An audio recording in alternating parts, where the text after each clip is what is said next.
मनुष्येण नृपच्छलेन तं वै मरालं मुनिमानसानां श्रीजानकी जीवनमानतोऽस्मि।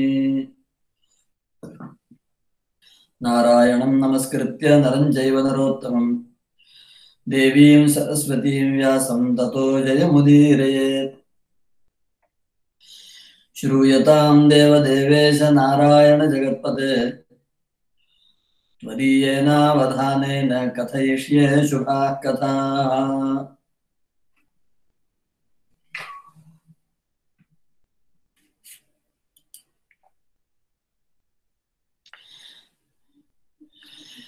विचारणा शुभेच्छाभ्याम् इंद्रियार्थेषु असक्तता यात्रा सा तनुता भावात् प्रोच्यते तनुमानसा।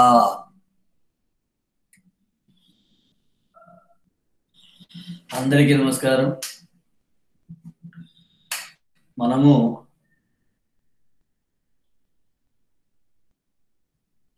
యోగ వాసిష్టం మహారామాయణం అని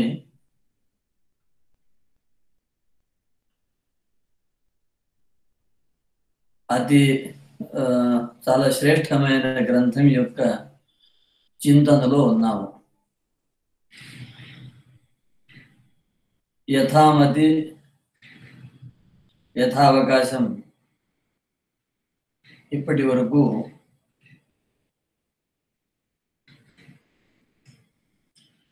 వైరాగ్య ప్రకరణం నుంచి, స్థితి ప్రకరణం నుంచి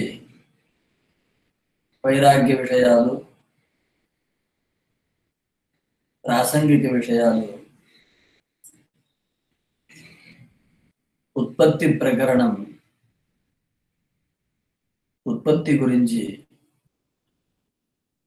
కొన్ని అంశాలు తెలుసుకున్న తర్వాత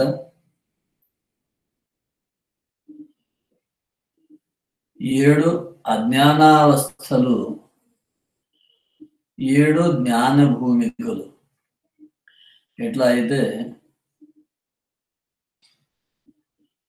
14 లోకాలు ఉన్నాయో, ఈ బ్రహ్మాండం అంటే చతుర్దశ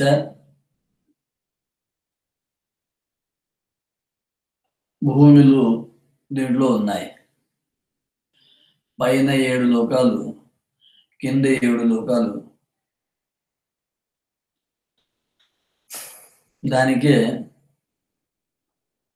భూలోకం, భువర్లోకం, స్వర్లోకం, మారలోకం, జనోలోకం, తపోలోకం, సత్యలోకం అని 7 పై లోకాలు. అలాగే కిందవి అతలం, వితలం, సుతలం, తలాతలం, రసాతలం, మహాతలం, పాతాళం అని 7 కింద లోకాలు. ఇట్లా కలిపి 14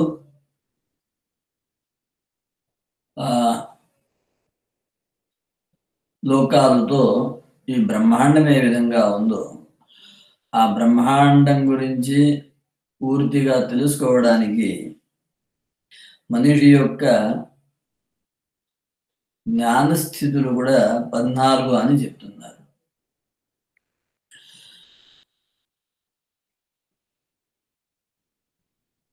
పూర్తి అజ్ఞానం. పూర్తి అజ్ఞానం అంటే అప్రకటిత జ్ఞానం అంతే. అజ్ఞానం దానికి అర్థం జ్ఞానభావం అని కాదు.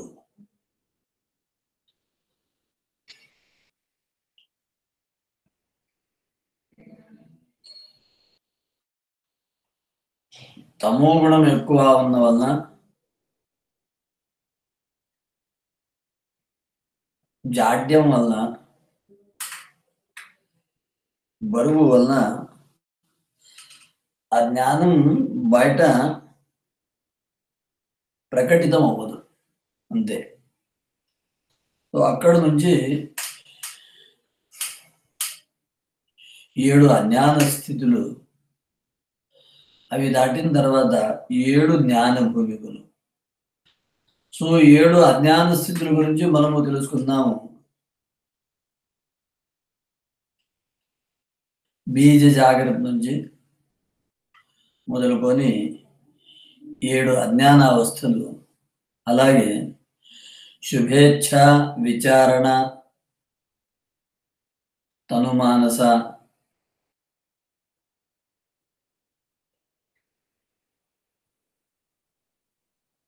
ఇవి 7 జ్ఞానావస్థలు, జ్ఞానభూమికలు.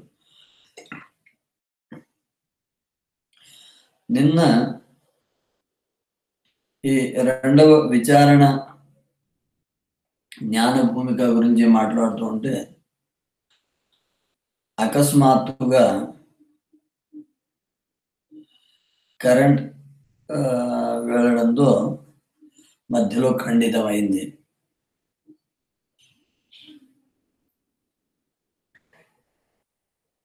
సంక్షేపంగా విచారణ అనే ఏదైతే రెండవ జ్ఞాన భూమిక, దానికే మననం,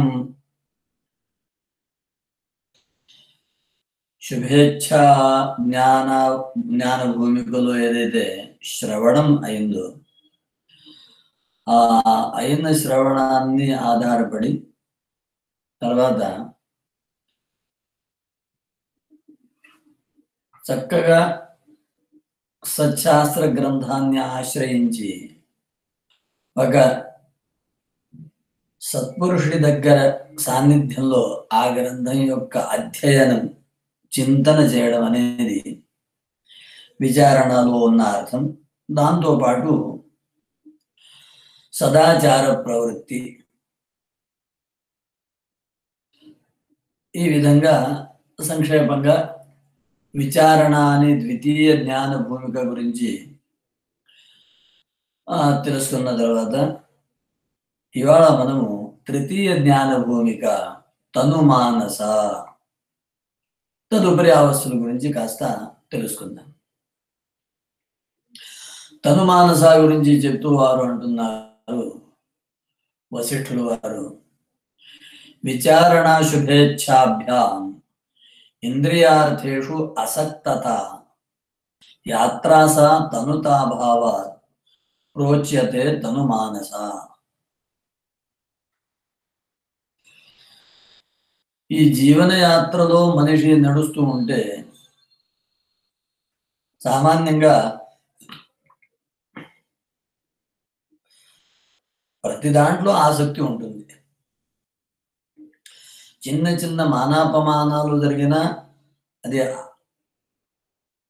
ఆసక్తికరంగా గ్రహిస్తూ ఉంటారు, దాంట్లో పాల్గొంటూ ఉంటారు. తర్వాత దాని గురించి స్మరణ చేస్తూ అప్పుడు అట్లా జరిగింది, అప్పుడు అట్లా జరిగింది, నువ్వు ఇట్లా చేసావు, నువ్వు ఇట్లా చేసావు ఇత్యాది రకరకాలుగా అవి అన్ని గుర్తు పెట్టుకుంటూ ఉంటారు.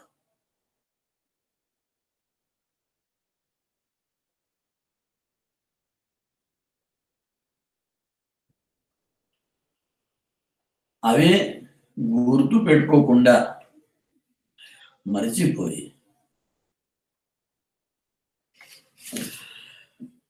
ఇంద్రియములకు ఏవైతే అర్థాలు ఉన్నాయో, శబ్దస్పర్శ రూపరసగంధం, ఆ అర్థాలు పట్ల అనాసక్తి.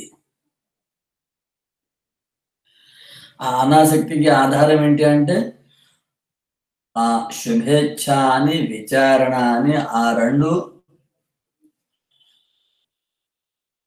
జ్ఞాన భూమికలు బాగా అభ్యసించి రెండవ జ్ఞాన భూమిక పైన అధిరోహించి అక్కడ నుంచి లభ్యమైన పరిణామాన్ని చక్కగా గమనించి దాని పరిణామంగా ఇది జరగాలి. ఏంటి? ఇంద్రియార్థేషు అసక్తత. ఎప్పుడైతే అంతఃకరణం, మనస్సు ఇంద్రియముల యొక్క అర్థం నుండి అనాసక్తం అవుతుందో లేదా అనాసక్తులుగా అవుతాయో, ఎందుకంటే అంతఃకరణం అంటే 4 కదా, ఒకటే కాదు, మనస్సు, బుద్ధి, చిత్తం, అహంకారం. ఈ 4ని కలిపి అంతఃకరణం.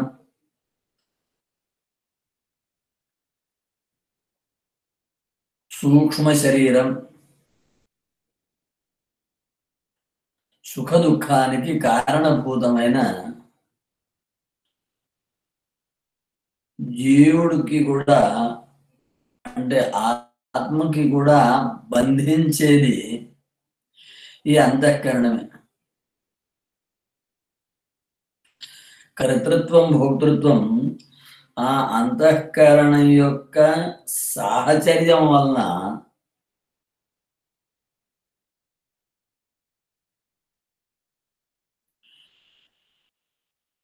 ఆత్మకి ఉంటుంది. తర్వాత సాహచర్యం వలన ఆత్మ యొక్క గుణం ఆనందం, నిత్యత్వం,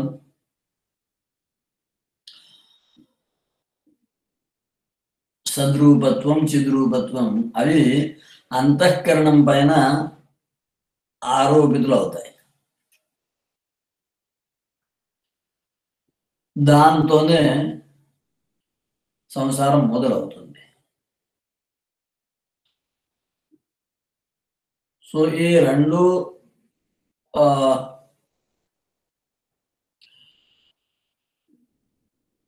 జ్ఞాన భూమికుల మీద మంచిగా అధిరోహిస్తే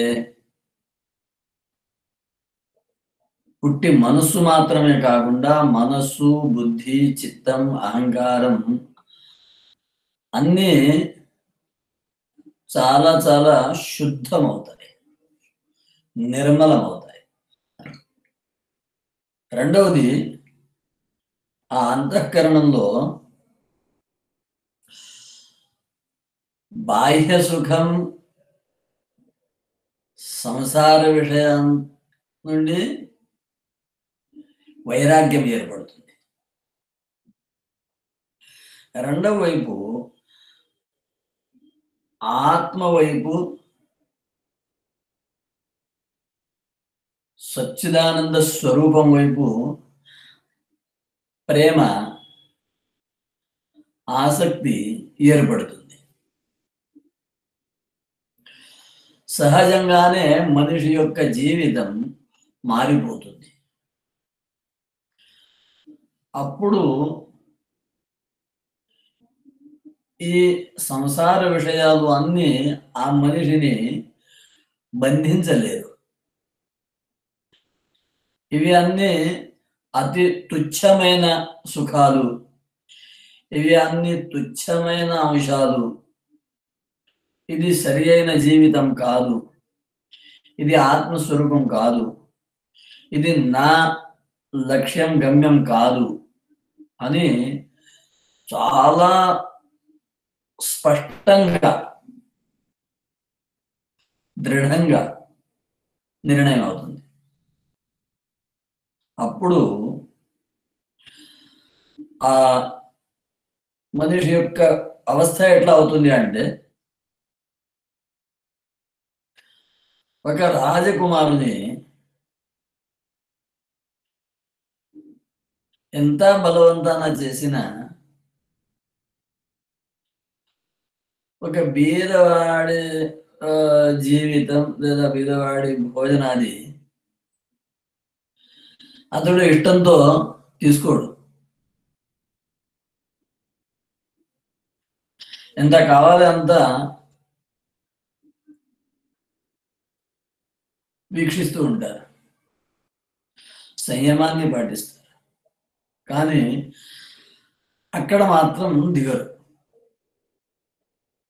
ఎట్లా అయితే సింహం ఎంత ఆకలి ఉన్నా గడ్డి మాత్రం తినదు, ఎందుకంటే స్వభావమే మారిపోతుంది. అట్లా ఈ ఆత్మ సంగతి వలన, సంసార విరక్తి వలన అంతఃకరణం యొక్క స్వభావం, అంటే వాస్తవంగా అక్కడ అంతఃకరణ స్వభావం అని వేరే స్వభావం ఏమి మిగలదు. ఆత్మస్వభావమే అంతఃకరణ స్వభావం అయిపోతుంది. ఆత్మస్వభావాన్ని, ఆత్మగుణాన్ని ఆత్మస్థితిని ఆ అంతఃకరణం పొందుతుంది. అందువలన ఒక రకంగా అనాలి అంటే అప్పుడు అంతఃకరణం లయం అయిపోతుంది, నాశనం అయిపోతుంది. స్వతంత్రంగా అంతఃకరణం అనే పదార్థమే ఉండదు. ఆ మనిషి యొక్క అంతఃకరణం చాలా నిర్మలంగా అయి ఆ మనిషి లోపల క్షమ, రుజుత, పావిత్ర్యం, ఇది మంచిది ఇది చెడ్డది అని ఆ స్పృహ లేకపోవడం ఇత్యాది గుణాలు సహజంగానే వస్తాయి. తర్వాత ఆ మనిషికి స్వయంగానే ఊర్లో ఉండాలి, పెద్ద ఇంట్లో ఉండాలి, నాతో పాటు 100 మంది ఉండాలి, వెనక ఉండాలి, ముందు ఉండాలి, తోడుగా ఉండాలి, పొద్దు నుంచి రాత్రి వరకు నేను ఇది చేయాలి అది చేయాలి అవి ఏమి ఉండదు, మిగలదు. అప్పుడు అతనికి ఏం నచ్చుతుంది అంటే గంగా తీరంలో, గంగా తటంలో, ఏకాంత స్థానంలో లేదా పర్వత గుహలో నేను ఉండాలి. ఇక్కడ నాకు చాలా ఇబ్బందిగా ఉంది అని భావం ఏర్పడుతుంది. జనాలు ఎక్కడైతే చాలా ఆసక్తితో, అది సినిమా థియేటర్ అయినా సరే, మార్కెట్ అయినా సరే, లేదా ఏదో ఒక బిజినెస్ అయినా సరే, ఎక్కడైతే సమృద్ధిగా డబ్బు వస్తాయో, ఎక్కడైతే బాగా ప్రశంసలు జరుగుతాయో, మాన సన్మానాలు జరుగుతాయో అక్కడ ఉండాలి అని ఈయనకి మనస్సు ఉండదు. అక్కడ చాలా బాధగా ఉంది నాకు, ఎందుకు నేను ఇక్కడ ఉన్నాను, నేను దూరం వెళ్ళిపోవాలి, నేను ఏకాంతంలో ఉండాలి అని కోరుతూ ఉంటారు. వాస్తవంగా ఎటువంటి కోరికలు పుట్టిన తర్వాత ఆ సాధనలు ఎప్పుడైతే జరుగుతాయో అప్పుడే వాస్తవమైన జ్ఞానం, అంటే నిర్మలమైన జ్ఞానం, పరిశుద్ధమైన జ్ఞానం, ఆత్మ జ్ఞానం, బ్రహ్మ జ్ఞానం ఆ నిర్మలమైన చిత్తములో ప్రకటిస్తుంది, వికసిస్తుంది, స్ఫురిస్తుంది. చిత్తంలో మాలిన్యం ఉంటే ఆ పరిశుద్ధమైన జ్ఞానం అక్కడ ఏమీ స్ఫురించదు. అప్పుడు చిత్తం యొక్క సహజమైన ప్రవాహం విషయాల పైన ఉంటుంది, విషయాల వైపు ఉంటుంది. లోకేషణ, దారేషణ, పుత్రేషణ అటే ఉంటుంది. కానీ ఎప్పుడైతే ఈ విధంగా మనసు మారుతుందో అప్పుడు నాకు మాన సన్మానాలు వద్దు, ఎటువంటి ఆర్భాటం వద్దు, నా సుఖం కోసం అని కూడా ఎవరిని కష్టపెట్టేది వద్దు, చాలా ప్రశాంతంగా నేను ఉండాలి, చాలా వినమ్రంగా ఉండాలి, నిరంతరంగా సత్పురుషుల్ని ఆశ్రయిస్తూ వారిని సేవిస్తూ ఉండాలి, పవిత్రంగా ఉండాలి, స్థిరంగా ఉండాలి అని అతని స్వభావం అయిపోతుంది. తర్వాత జ్ఞానేంద్రియములు, కర్మేంద్రియములు శాంతం అయిపోతాయి. ఆ ఇంద్రియులకి స్వయంగా చూడాలి అని, వినాలి అని ఏవి కోరిక ఉండదు. ఎందుకు అంటే బయట వైపు ఉన్న విషయాలు గ్రహించి దాంతో ఆనందాన్ని పొందడం అనేది వాటిలో లేదు, భావమే లేదు. ఎందుకు అంటే లోపల ఉన్న ఆనందాన్ని, లోపల ఉన్న రూపాన్ని ఒకసారి అనుభవించిన తర్వాత బయట దానికి ఎవరు ఆసక్తం అవుతారు? ఆసక్తం అవరు. సో ఆ విధంగా అది సహజమే అయిపోతుంది. అహంకారం కించిత్తు కూడా ఉండదు. నిరంతరం ఈ జన్మ మృత్యు మళ్ళీ వద్దు, ఈ వ్యాధి, వార్ధక్యం, జన్మ మృత్యు, ఈ 4 దోషాల వలన ఈ జీవితం అని ఏదైతే ప్రారంధవశాత్తు జీవుడికి ఏర్పడిందో అది సమూలంగా నాశనం చేయాలి, అది మళ్ళీ మళ్ళీ నాకు ఉండకూడదు అనే భావనలో స్థిరంగా ఉంటారు. ఇటువంటి సాధనలతో నిరంతరంగా జ్ఞాన సాధన జరిగి జరిగి జరిగి జరిగి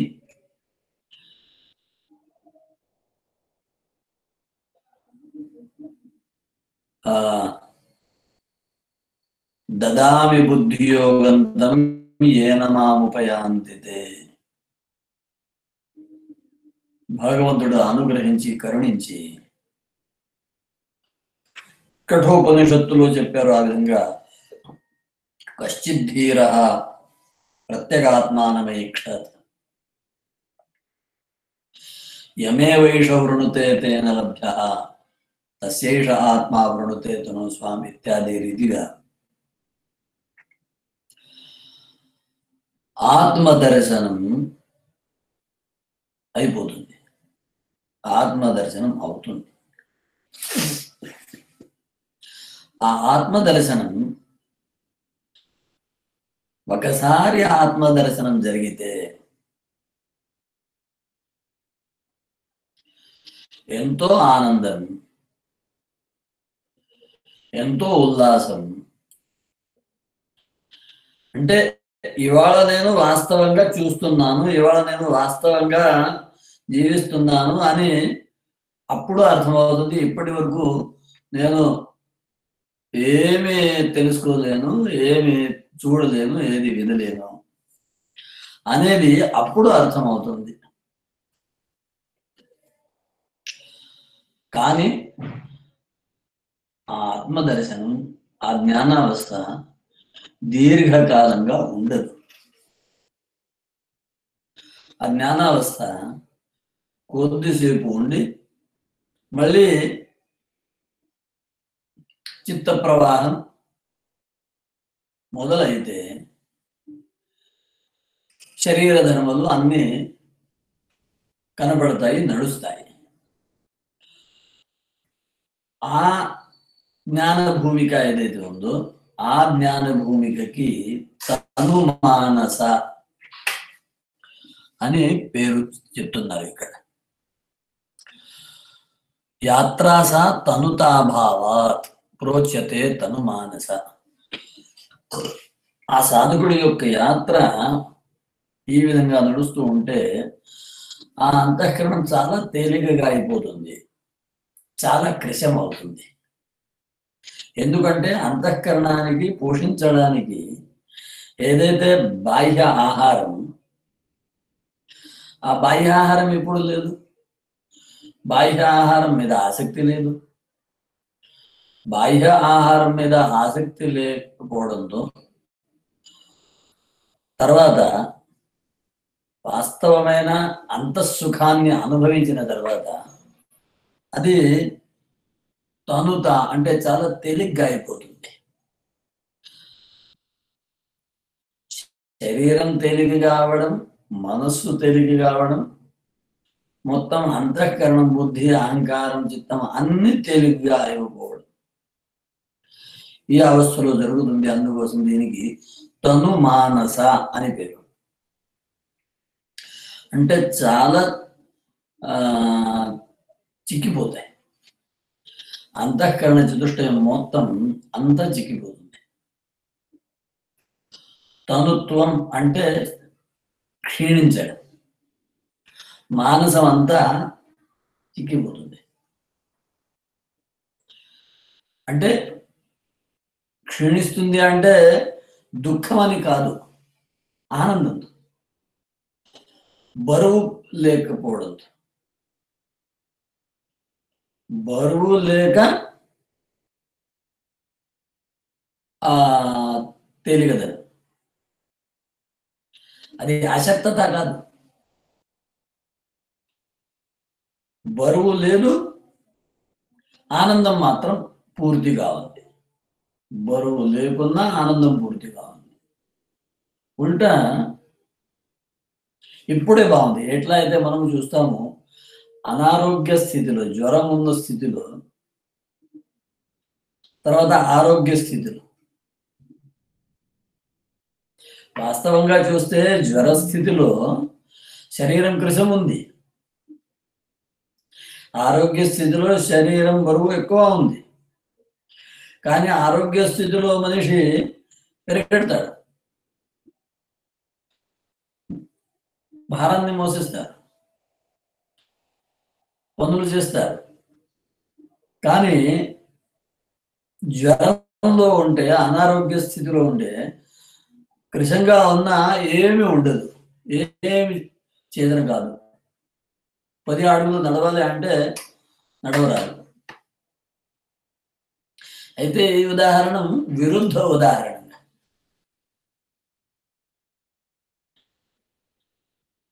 సో అట్లా ఇక్కడ ఎప్పుడైతే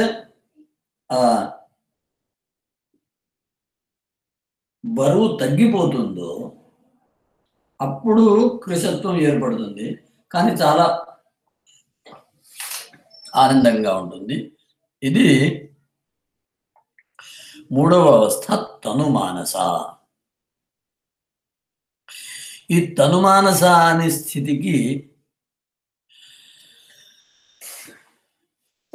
ఉపనిషత్తులో వేరే గ్రంథాల్లో చెప్పిన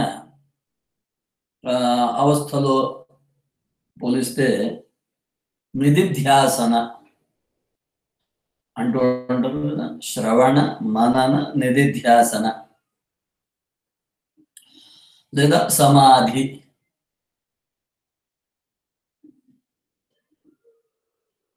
అంటే సమాధి వరకు సాధన సాగుతుంది, సమాధి స్థితిని అనుభవిస్తున్నారు. అది తనుమానస అని స్థితి. ఇక మనము 4వ స్థితి గురించి చూద్దాం. 4వ జ్ఞాన భూమిక. భూమికా త్రితయాభ్యాసాత్ చిత్తేర్థే విరతేర్వశాత్ సత్యాత్మని స్థితి శుద్ధే సత్వాపత్తిరుదాహృత.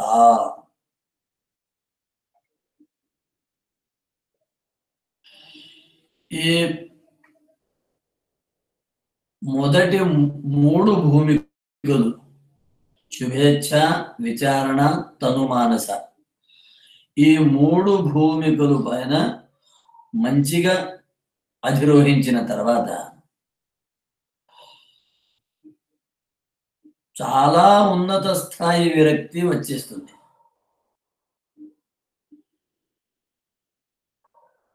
ఆ విరక్తి ఎంత వరకు ఉంటుంది అంటే చెప్పడానికి లేదు.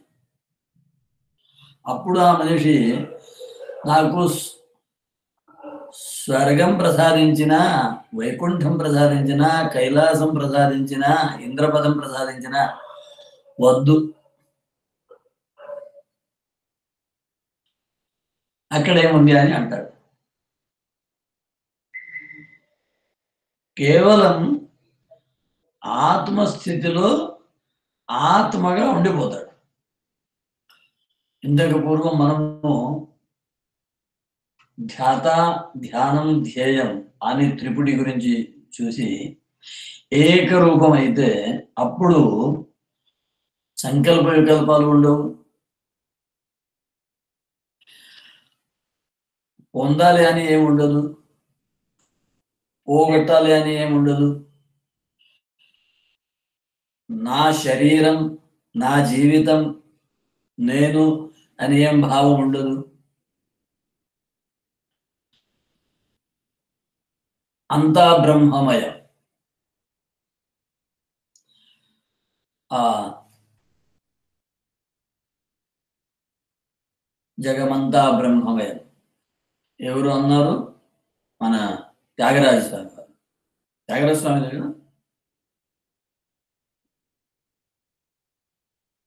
సో ఆ స్థాయి వస్తుంది. దానికే ఇక్కడ సత్వాపత్తి అని పేరు చెప్పారు. పరిశుద్ధ ఆత్మస్వరూపంలో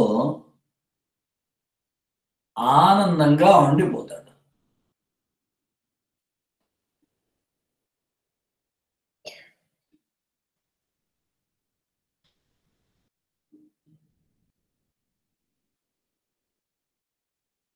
వాస్తవంగా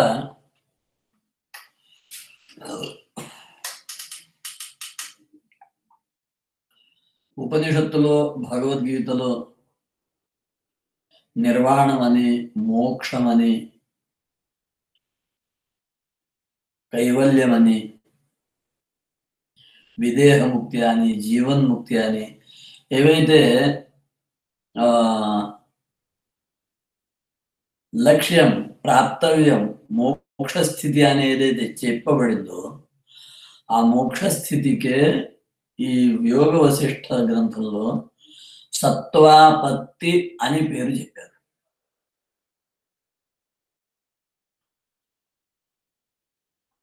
అంటే తనుమానసాస్థ భూమికకి ఈ భూమికకి తేడా ఏంటి అంటే, తనుమానస అనే స్థితిలో ఉన్న మనిషి సమాధిలో వెళ్తాడు,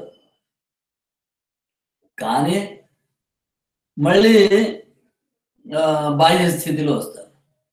బాహ్య స్థితికి వచ్చిన తర్వాత బాహ్య వ్యవహారం అంతా నడుస్తుంది. సరే, బాహ్య వ్యవహారంలో మనస్సు ఏమి రమించదు. మళ్ళీ ఏకాంతం కావాలి అని, మళ్ళీ నేను ధ్యానంలో కూర్చోవాలి అని, మళ్ళీ ఆ ఆత్మానందాన్ని పొందాలి అని, దానికోసమే నాకు సమయం కావాలి, దానికోసమే నాకు ఏకాంతం కావాలి, నాకు వేరేది ఏమి వద్దు అని ఉంటుంది. కానీ ఆ స్థితి దాటి ఈ సత్వాపత్తి స్థితి అంటే ఏంటి?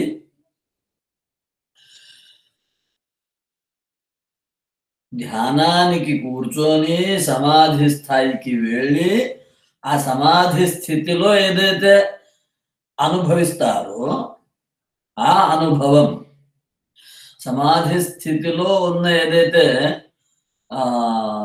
భావం ఉందో ఆ భావం జాగ్రత్త స్థితిలో కూడా ఉండిపోతుంది. అందుకోసం విశ్వనాథ పంచానన అని ఒక చాలా పెద్ద గ్రంథకారు, వారు సిద్ధాంత ముక్తావళి అని ఒక గ్రంథం రాశారు.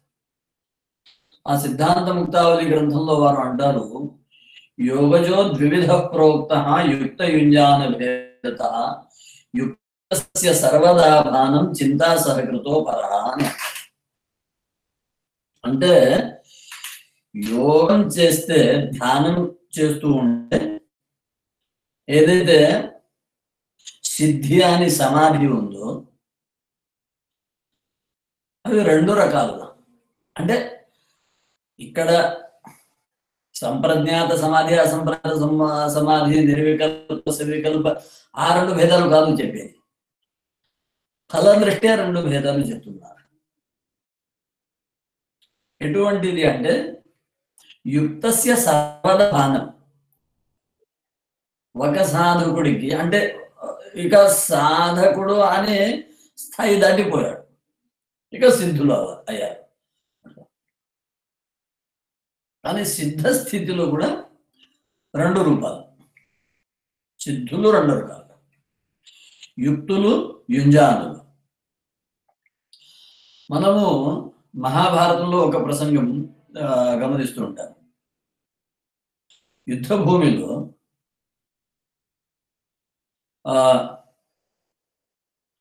ద్రోణాచార్యుడికి అశ్వత్థామ హతః అని చెప్తే, సరే అంటే నేను ఒప్పుకుంటానని యుధిష్ఠిరుడు కూడా అంటాడు. సో అశ్వత్థామ హత, నా కొడుకు చనిపోయాడు అని చాలా బాధపడి, ఇది ఎట్లా జరిగింది, ప్రస్తుతం నా కొడుకు ఎక్కడ ఉన్నాడు అని తెలుసుకోవడానికి ధ్యానానికి కూర్చుంటారు. అంటే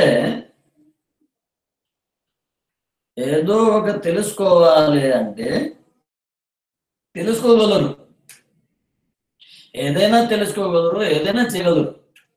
కానీ అది చేయడానికి, అది తెలుసుకోవడానికి మళ్ళీ ధ్యానానికి ఆశ్రయించాలి, మళ్ళీ ధ్యానంలో కూర్చోవాలి, మళ్ళీ మనస్సుని సమాధి స్థితి వరకు తీసుకొని వెళ్ళాలి. అది కూడా సంకల్పంతో తీసుకొని వెళ్ళాలి. అప్పుడు ఆ సమాధి స్థితిలో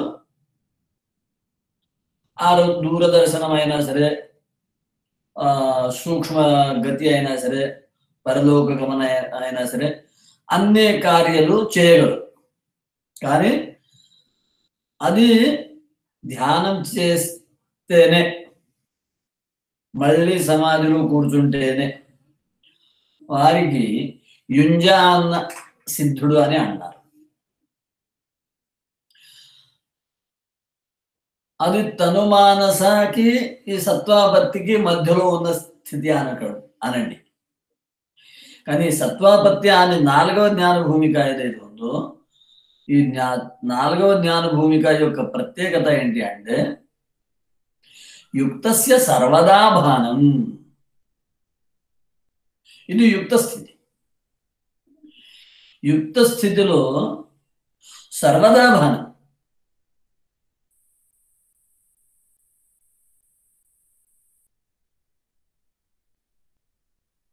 అంటే నేను మనిషి అని, ఇది భూలోకం అని, నేను ఫలానా వ్యక్తి అని, నా పేరు, ఇవి అన్నీ అయిపోయినాయి. ఇక నేను అంటే బ్రహ్మ, నేను అంటే బ్రహ్మ అని కూడా కాదు, అహం బ్రహ్మ అంతే. అహం బ్రహ్మ తప్ప మిగతా ఏమి ఉండదు. అంటే బ్రహ్మవిద్ బ్రహ్మైవ భవతి, బ్రహ్మసం బ్రహ్మాప్యేతి ఇత్యాది ఉపనిషత్ వాక్యంలో ఏదైతే చెప్పబడిందో ఆ స్థాయి ఇది. దీని గురించే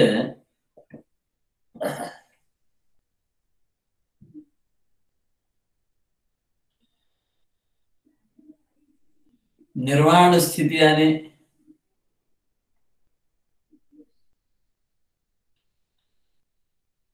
గీతలో చెప్పబడింది.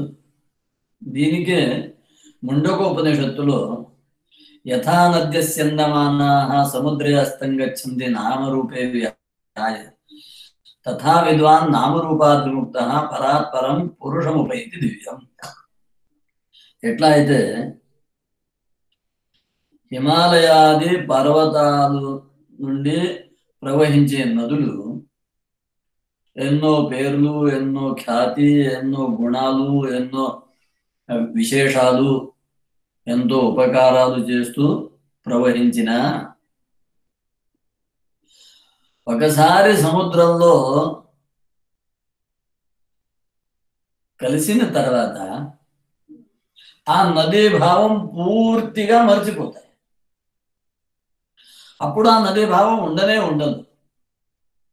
అప్పుడు కేవలం సముద్రంగానే మారిపోతాయి. మన దగ్గర కొన్ని ఘటాలు ఉన్నాయి, కుండలు ఉన్నాయి, చిన్నవి, పెద్దవి, మంచివి, చెడ్డవి, రకరకాల కుండాలు ఉన్నాయి. లేదా బలూన్స్ అనుకోండి, ఇప్పుడు ఈ కాలంలో అందరికి ఈజీగా అర్థం అవ్వాలి అంటే బలూన్స్ ఉంటాయి. వేరే వేరే రంగం, వేరే వేరే ఆకారం, వేరే వేరే స్థాయి. కానీ పట్టని తర్వాత ఆకాశమే ఆకాశం, ఏమీ మిగలదు. సో అట్లా ఈ సత్వాపత్తి అనే 4వ జ్ఞాన భూమిక ఏదైతే ఉందో ఆ జ్ఞాన భూమికలో బ్రహ్మభూతులు అయిపోతారు. అంటే బ్రహ్మస్వరూపంగానే మిగిలిపోతారు. మనకు చూడ్డానికి మన శరీరం లాగానే శరీరం, మన కాళ్ళు చేతులు లాగానే కాళ్ళు చేతులు కనపడతాయి. కానీ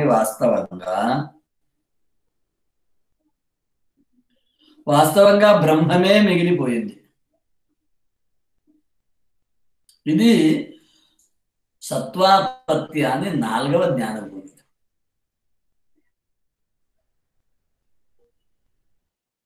18వ అధ్యాయంలో భగవద్గీతలో బ్రహ్మభూత ప్రసన్నాత్మ, బ్రహ్మభూత ప్రసన్నాత్మ.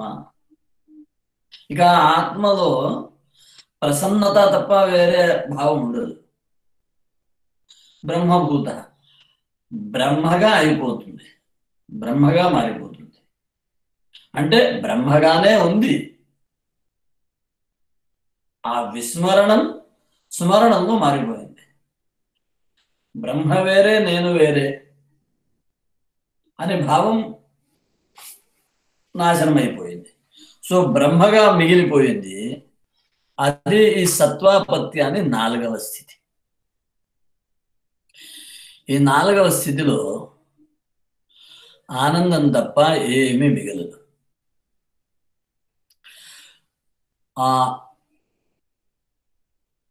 ఈ 4వ స్థితి, 4వది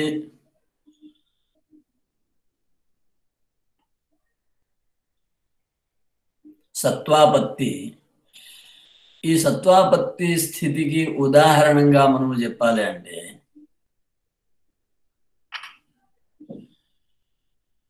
జనక మహారాజు,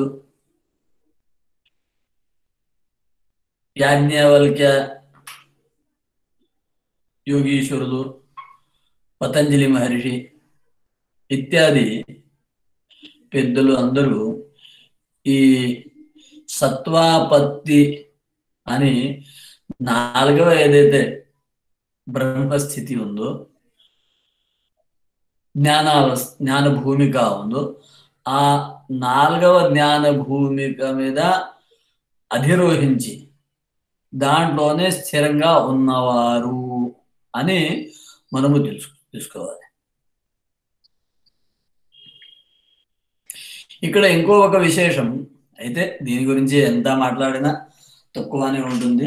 మరి కొన్ని విశేషాలు తర్వాత కూడా వస్తూ ఉంటాయి.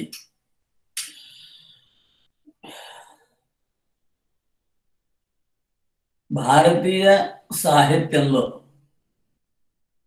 యోగవాసిష్టం తప్ప మిగతా అన్ని గ్రంథాల్లో, మిగతా అన్ని సాహిత్యంలో ఈ సత్వాపత్తి అనే 4వ జ్ఞాన భూమిక సంబంధి ఏదైతే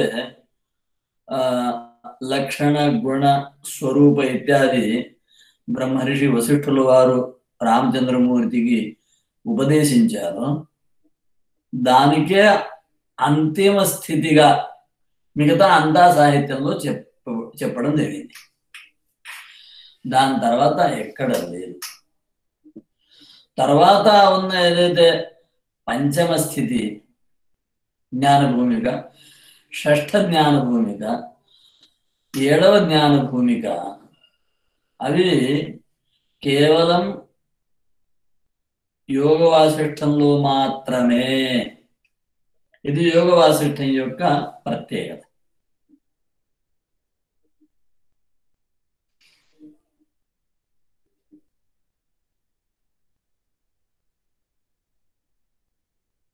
సామాన్యంగా మనము చాలా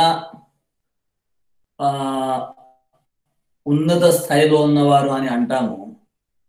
వారు అందరూ ఈ తను మానస, తర్వాత ఈ సత్వాపత్తి, ఈ రెండిట్లోనే కనబడతారు.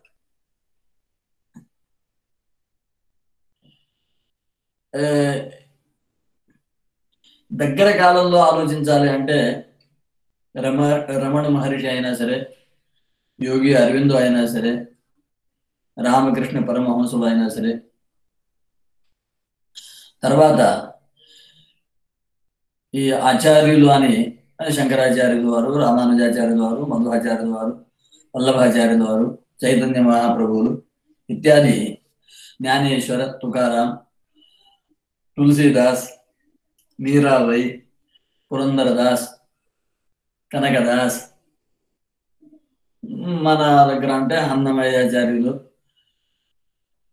త్యాగరాజుల వారు, ఇటువంటి ఎంతో మంది అందరి గురించి ఆలోచిస్తే అందరూ ఉన్న జ్ఞాన స్థితి, జ్ఞాన భూమిక, ఈ 4వ జ్ఞాన భూమిక ఏదైతే ఉందో, ఈ 3, 4, 3, 4 ఇక్కడ వరకే అని గ్రహించాల్సి వస్తుంది. అటువంటి వర్ణన ఈ 4వ సత్వాపత్యాని జ్ఞాన భూమిక గురించి ఇక్కడ చెప్తున్నారు. దానిపైన ఇంకా ఏముంది, ఎట్లా ఉంటుందో, వాళ్ళ విశేష లక్షణాలు ఏంటి,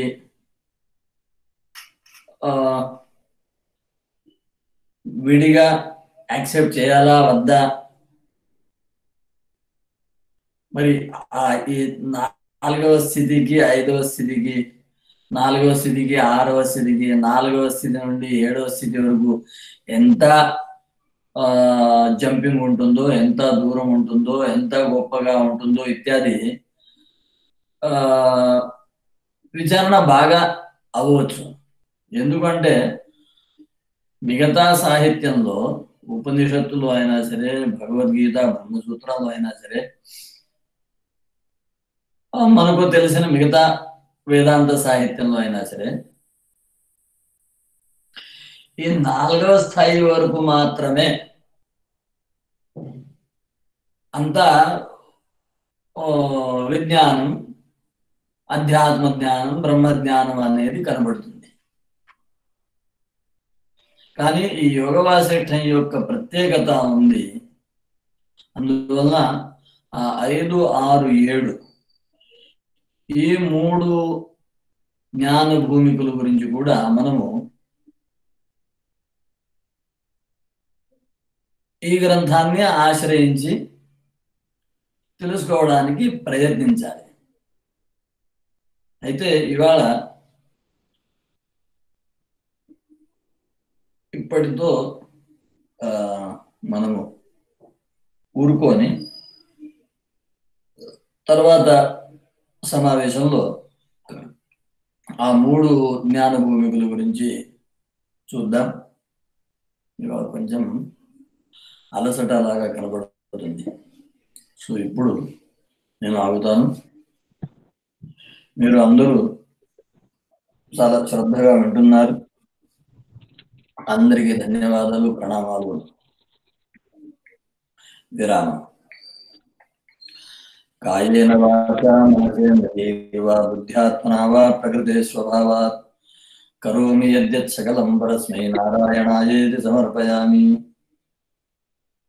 శ్రీమన్నారాయణాయేతి సమర్పయామి. ఓం తత్సత్. సహనా భవతు, సహనౌ భునక్తు, సహ వీర్యం కరవావహై, తేజస్వినావధీతమస్తు మా విద్విషావహై. ఓం శాంతి శాంతి శాంతి. ధర్మస్య విజయోస్తు.